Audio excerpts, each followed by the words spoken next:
ಬೇರೆ ಇದರಲ್ಲಿ ನೋಡಿದರೆ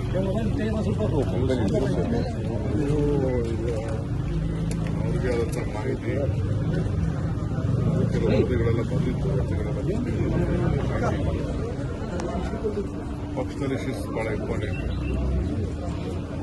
ಯಾಕೆಂದರೆ ರೆಸ್ಪಾನ್ಸಿಬಿಲಿಟಿ ಕೊಟ್ಟಿರ್ತೀರ, ಏನಾಗಿದೆಯೋ ಅಂತ ಇನ್ನೂ ಒಂದು ರಿಪೋರ್ಟ್ ಬರಬೇಕು, ವೆಯ್ಟ್ ಮಾಡ್ತಾ ಇದ್ದೀವಿ. ಸರ್, ಜಮೀರ್ ಅವ್ರ ವಿರುದ್ಧನೂ ಏನಾದರೂ ವರದಿ ಕೊಟ್ಟಿದ್ದಾರಾ ಸರ್? ಯಾಕಂದ್ರೆ ಅವರನ್ನು ಸಿಎಂ ಕರೆದು ಮಾತನಾಡಿದ್ದಾರೆ, ಅವ್ರ ವಿರುದ್ಧನೂ ಕ್ರಮ ಆಗಬಹುದು ಅನ್ನುವಂಥ ಚರ್ಚೆಗಳು ನಡೀತಾ ಇದೆ. ನನಗೆ ಮಾಹಿತಿ ನನಗೇನು ಮಾಹಿತಿ ಸರ್, ಚೆನ್ನೈಗೆ ದೆಹಲಿಗೆ ಹೋಗ್ತೀರಾ ಸರ್? ಚೆನ್ನೈ ಅಥವಾ ದೆಹಲಿಗೆ ಏನಾದರೂ ಹೋಗೋ ಸಾಧ್ಯತೆ ಇದೆಯಾ ಸರ್? ಚೆನ್ನೈಗೆ ಮೋಸ್ಟ್ಲಿ ಇವತ್ತು ಸಾಯಂಕಾಲ, ನಾಳೆ ಪ್ರೋಗ್ರಾಮ್ ಇದೆ ನನಗೆ ಚೆನ್ನೈಯಲ್ಲಿ, ಕ್ಯಾಂಪೇನಿಂಗ್ ಇದೆ, ವರ್ಕೌಟ್ ಮಾಡೋಕ್ಕೆ. ಸರ್, ಶಾಸಕರನ್ನು ಒಬ್ಬೊಬ್ಬರನ್ನೇ ಕರೆದು ಸಿಎಂ ಡಿ.ಕೆ. ಶಿವಕುಮಾರ್ ಅವರು ಮಾತನಾಡ್ತಾ ಇದ್ದಾರೆ ಅನ್ನುವಂಥದ್ದು ಕೂಡ ಚರ್ಚೆ ಆಗ್ತಾ ಇದೆ. ಅದರದ್ದೇನಾದರೂ ಆಗಿದೆಯಾ ಸರ್? ರಾಜಕಾರಣ ಮಾಡಬೇಕಾದ್ರೆ ರಾಜಕಾರಣ ಅಂದಮೇಲೆ ನಾವೆಲ್ಲರಿಗೂ ನಮ್ಮ MLAsಗೆ ಅವ್ರಿಗೆಲ್ಲ ಮುಂದಿನ ಭವಿಷ್ಯಕ್ಕೆ ಏನೇನು ರೂಪಿಸಬೇಕು ನಾವೆಲ್ಲ ತೀರ್ಮಾನ ಮಾಡಬೇಕು.